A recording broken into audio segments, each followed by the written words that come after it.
বর্ষা মানেই ইলিশ ইলিশ আর ইলিশ। তাই আজকে আমি আমার চ্যানেল রসোই টক ঝাল মিষ্টিতে নিয়ে এসেছি তোমাদের জন্য ইলিশ মাছের দুর্দান্ত একটা রেসিপি। আমিষ আইটেম নিয়ে এসেছি। ইলিশ মাছের সময়, বর্ষাকাল মানে ইলিশ মাছ। ইলিশ মাছের সময় আজ আমি দেখাবো ইলিশের নারকোল সুন্দরী। তার জন্য আমি সাদা সর্ষে 1 চামচ, কালো সর্ষে 1 চামচ আর কিছু কাঁচা লঙ্কা নিয়ে নিয়েছি। এগুলোকে আমি পেস্ট করে নেব অল্প নুন দিয়ে, মানে যেটা পরিমাণটা লাগবে স্বাদ অনুযায়ী নুন দিয়ে একেবারে আমি পেস্ট করে নেব। আর এখানে আমি একটা ছোট নারকেলের হাফ মালা নারকেল কুড়িয়ে রেখেছি, যতটা লাগবে সেটা দেব। আর এখানে আমি 2 পিস মাছ নিয়ে নিয়েছি, অবশ্যই কাঁচা ইলিশ মাছ। এবার চলো, আমার পেস্ট করা হয়ে গেছে। সর্ষে, কাঁচা লঙ্কা, মানে 2 রকম সর্ষে, সাদা সর্ষে, কালো সর্ষে আর কাঁচা লঙ্কা নুন দিয়ে পরিমাণ মতো আমি পেস্ট করে নিয়েছি। পেস্টটা কিন্তু অবশ্যই মিহি পেস্ট হবে। আর একটা ইনগ্রিডিয়েন্টস লাগবে, সেটা হচ্ছে অবশ্যই সর্ষের তেল। সর্ষের তেল ছাড়া ইলিশ মাছ একদম চলে না। তাহলে আর লাগবে সর্ষের তেল। তাহলে আমি একটা কৌটোর মধ্যে নিয়ে নিলাম। সবসময় চেষ্টা করবে মাছ এরকম অপোজিট সাইড করে বসাতে, তাহলে কি তোলার সময় খুব সুবিধা হয়। যদি এরকম রাখো দুটো দিকই চওড়া, অসুবিধা হয়। ওই জন্য এরকম অপোজিট দিক করে রাখলে খুব সুবিধা হয়। এটাকে যখন হয়ে যাবে রান্নাটা, তখন এটা সার্ভ করার সময় খুব সুবিধা হয় এই রকমভাবে বসালে। এবার এর মধ্যে আমি পেস্টটা দিয়ে দেবো। আমি 1 চামচ করে নিয়েছি আর লঙ্কাটা পরিমাণ মতো দিয়েছি। যদি মনে হয় পেস্ট বেশি হয়েছে তাহলে রেখে দেবে, মাছ অনুযায়ী দেবে পেস্ট। আমি এখানে 2 চামচ দিলাম। পেস্ট করার পর পরিমাণ অবশ্যই বেড়ে যায় পেস্টের। আমি এখানে 2 চামচ পেস্ট দিলাম, দিয়ে মাছের সঙ্গে এইভাবে মাখিয়ে নেব। যদি দেখি কম পড়ছে তাহলে আরেকটু আমি দেব। এবার এর মধ্যে আমি নারকেলটাও দিয়ে দেবো, 2 চামচ। বেশি দেবো না, ইলিশ মাছে বেশি দিলে ইলিশ মাছের গন্ধ কেটে যেতে পারে, নারকেলের গন্ধ আসতে পারে। ওই জন্য আমি 3 চামচ মতো আমি এখানে নারকেল কোড়া দিলাম।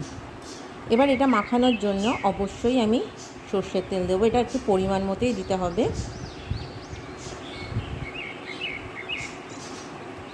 দিয়ে এটাকে খুব ভালোভাবে মাখিয়ে নিতে হবে। আমি হাত দিয়েই মাখাচ্ছি, কারণ হাত দিয়ে না মাখালে মাছের সঙ্গে কিন্তু খুব ভালোভাবে কোনো কিছুই মাখে না, বা মাংস যেটাই করো না কেন তার সঙ্গে কিন্তু হাত দিয়ে মাখালে জিনিসটা খুব ভালোভাবে মেশে বা মাখে। তাই চেষ্টা করবে হাত দিয়েই জিনিসটাকে মাখাতে। যদি অসুবিধা হয় তাহলে চামচ দিয়েও মাখাতে পারো, তাতেও কোনো প্রবলেম কিন্তু নেই। আমার খুব ভালোভাবে মাখানো হয়ে গেছে। মাছ অনুযায়ী বুঝতেই পারছো একদম পরিমাণটা, সর্ষে নারকেল এসবের পরিমাণটা একদম ঠিক আছে। আমার মাখানো হয়ে গেছে। এতে এবার ওপর দিয়ে আমি একটু কয়েকটা গোটা কাঁচা লঙ্কা দিয়ে দেব। কটা গোটা কাঁচা লঙ্কা আমি এখানে সাজিয়ে দিচ্ছি।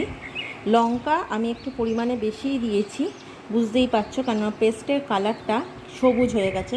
এটা কিন্তু পুরোপুরি কাঁচা লঙ্কার জন্যই এটা সবুজ হয়েছে পেস্টের কালারটা।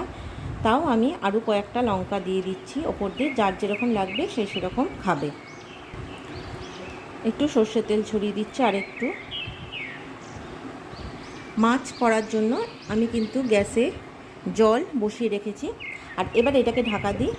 জল অলরেডি আমি ফুটতে বসিয়ে রেখে দিয়েছি, সেটার মধ্যে এটাকে এবার আমি বসিয়ে দেব। এবার আমি একটা নেটও দিয়ে রেখে দিয়েছি, তোমরা আশা করি দেখতে পাচ্ছ। এই দেখো, একটা নেট উল্টো করে আমি দিয়ে বসিয়ে দিয়েছি। এবার এই কৌটোটা, মাছের কৌটোটা আমি এর মধ্যে দিয়ে দিলাম। চাইলে নেটটা ছাড়াও দিতে পারো, কিন্তু জলটা যখন ফোটে তখন জলটা ফুটে এই কৌটোর পাশ দিয়ে অনেক সময় ঢুকে যায়। ওই জন্য আমি নেটের উপর বসালাম। ফুটে জল যখন ফুটবে ঢাকা দেওয়ার পর দেখবে এতটা উঠবে, মানে ফুটে তো কিছুটা উঠে আসে, উতলে আসে, সেটা হলেও এটা ঢুকবে না।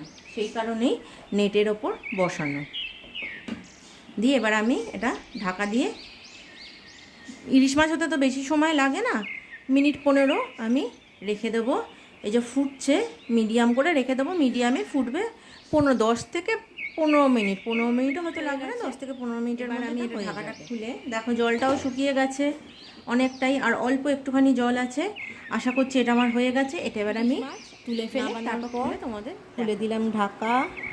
দেখো, দেখেই বুঝতে পারছো সুন্দর হয়েছে, একদম পুরো টেনে গেছে, শুধু তেলটা উপর দিয়ে ভেসে উঠেছে। আর সেদ্ধ যে হয়েছে, লঙ্কার চেহারা, মাছের চেহারাই দেখো। মাছ কেটে দিচ্ছি, কেটেই বোঝা যাচ্ছে মাছ কিন্তু পুরো সুসিদ্ধ হয়ে গেছে। এবার ওপর দিয়ে আমি অল্প একটুখানি নারকেল কোড়া ছড়িয়ে দেবো, অল্প, একদম সামান্য, একদম অল্প সামান্য 1 চামচ মতো নারকেল কোড়া ওপর দিয়ে আমি ছড়িয়ে দেব, দিয়ে এটাকে সার্ভ করে দেব।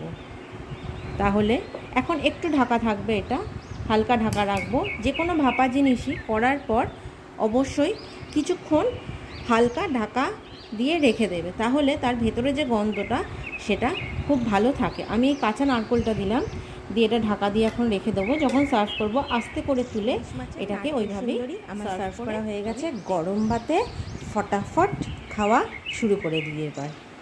তাহলে বন্ধুরা আজকে এই পর্যন্ত, আমি শুরু করে দিই খাওয়া। তোমরা রেসিপিটা করে বাড়ির লোককে চমক লাগিয়ে দাও আর একসঙ্গে আনন্দ করে খাও। বাই বন্ধুরা।